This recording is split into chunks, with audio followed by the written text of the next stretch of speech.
அனைவரையும் வழக்கம்போல் 47வது வியாழக்கிழமை வழக்கம்போல் தைலாவரம் தோட்டம் அதில் வசிக்கின்ற நான் பாசத்தோடு வரவேற்கிறேன்.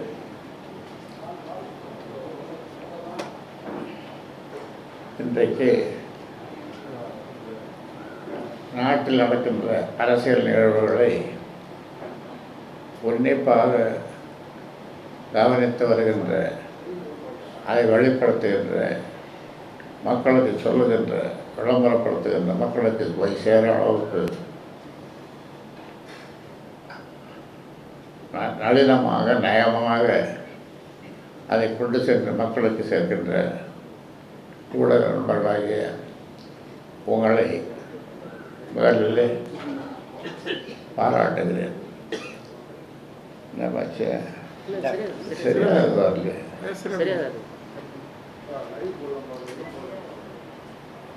இப்பொழுது ஒரு கும்பல்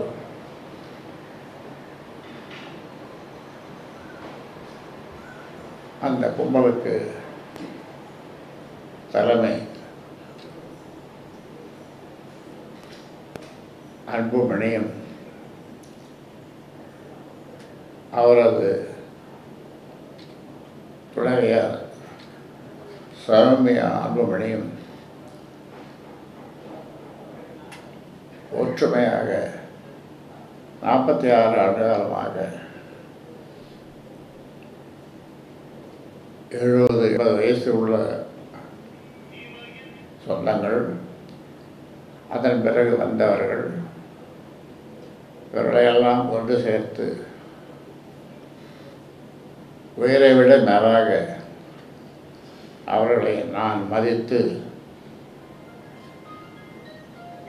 கட்சியை, சங்கத்தை ஆரம்பித்து நடத்தி வந்தேன்.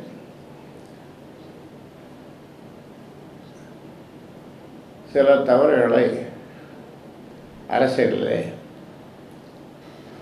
நான் செய்த ஒன்று. அதிலே ஒன்றுதான்,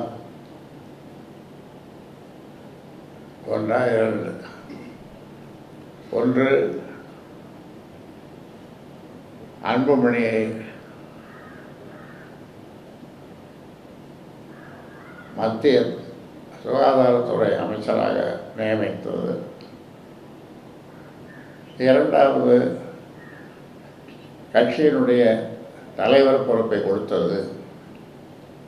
இதெல்லாம் இப்படி பல தவறுகளை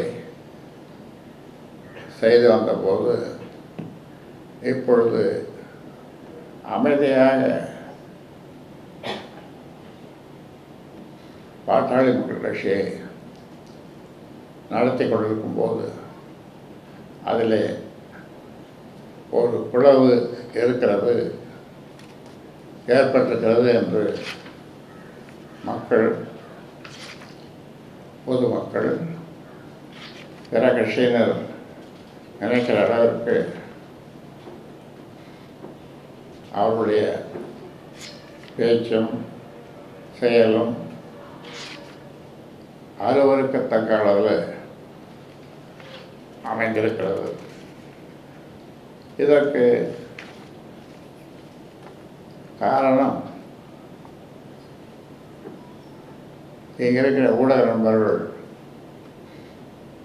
உங்களை கேட்டால் என் காதிலே கிட்ட வந்து கிசுகிசுப்பீர்கள். எப்படி கிசுகிசுப்பீர்கள்? ஐயா, நீங்கள் வளர்த்தது சரியில்லை, உங்கள் வளர்ப்பு சரியில்லை என்று கிசுகிசுப்பீர்கள். இல்லை, உங்கள் பேரை சொல்லட்டும், ஐயோ சொல்லாதீங்க, அதுக்காக தான் கிசுகிசுன்னு சொல்லுவீங்க. அப்படி அந்த கும்பலிடம் இருக்கிற ஒரு சிலரை தவிர மற்றவர்களெல்லாம், ஏன் எல்லோருமே நான் வளர்த்த பிள்ளைகள், என்னை ஐயா என்று அன்போடு அழைத்த பிள்ளைகள் இன்றைக்கு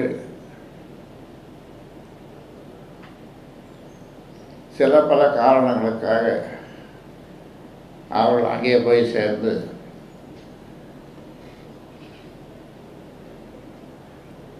அவர்களுடைய சொல்படி எண்ணெய் திட்டங்கள் அதே மாதிரி ஓய்வறியா உழைப்பாளி தியாகச்சம்மல் கௌரவ தலைவர்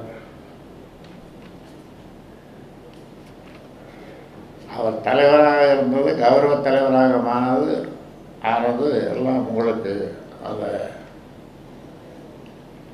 நிகழ்வுகள் உங்களுக்கு ஏற்கனவே சொல்லியிருக்கிறேன், உங்களுக்கு எல்லாம் தெரியும். அவரை திட்டுவது என்னோடு 5 சட்டமன்ற உறுப்பினர்கள், அதில் 2 பேர் என்னோடு இன்னும் இருக்கிறார்கள். அதில் 3 பேர்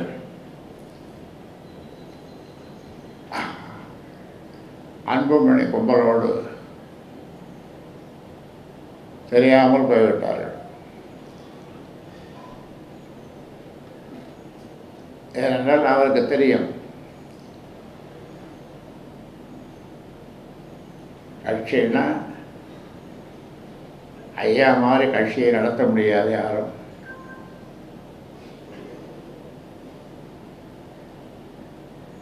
எத்தனை பிரதமர்களை ஐயா பார்த்திருக்கிறார், சேர்ந்திருக்கிறார், கூட்டணியிலே அமைத்திருக்கிறார். பிரதமர் நான் சொல்வது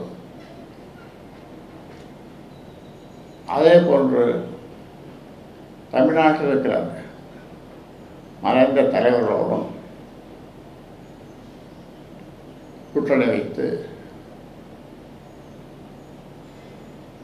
அதில் இதுவரை என்னை பற்றியோ நான் வளர்த்த சங்கம் கட்சியை பற்றியோ அவர்கள் அவதூறான விமர்சனங்கள் செய்ததில்லை. மேலும் இன்னும் சொல்லப்போனால் என்னை பல முறை அவர்கள் பாராட்டியிருக்கிறார்கள். ஓராண்டுக்கு முன்னாலே கூட நம்முடைய பிரதமர் சேலத்திலே ஒரு கூட்டத்திலே என்னை ஆரத்தழுவி அந்த கட்சியெல்லாம் உங்களுடைய ஊடகங்களில் வந்திருக்கின்றன. இப்படி எல்லோரும் மதிக்கத்தக்க அளவு பாசத்தோடு பழகிய தமிழ்நாட்டு தலைவர்கள், இந்திய தலைவர்கள், பல இந்தியாவில் இருக்கிற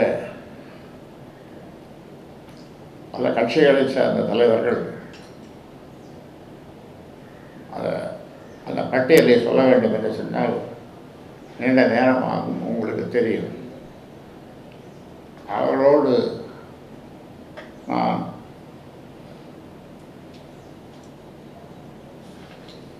46 ஆண்டுகளாக பழகியிருக்கிறேன். போராட்டம் என்று சொன்னால் எத்தனை போராட்டங்கள். அந்த போராட்டங்களிலே வன்முறை இருக்காது, கத்தி கபடா இருக்காது.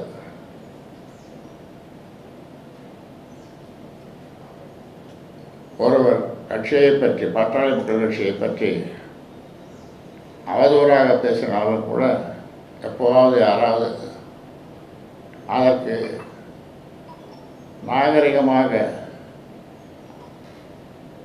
அந்த கட்சி பேசியவருடைய மனம் புண்படாத அளவுக்கு பதில் சொல்லுவோம். இப்படி ஒரு கலாச்சாரத்தை அரசியலிலே நான் ஏற்படுத்தி வந்திருக்கிறேன். தமிழ்நாட்டில் இருந்த 32 மாவட்டங்கள் இப்பொழுது 38. அந்த 6 மாவட்டங்கள் பிரிவதற்கு அடியேன் தான் காரணம். இப்படி அதற்காக பல முறை போராட்டங்கள் செய்து பிரிப்பதற்கான சூழ்நிலையை உருவாக்கி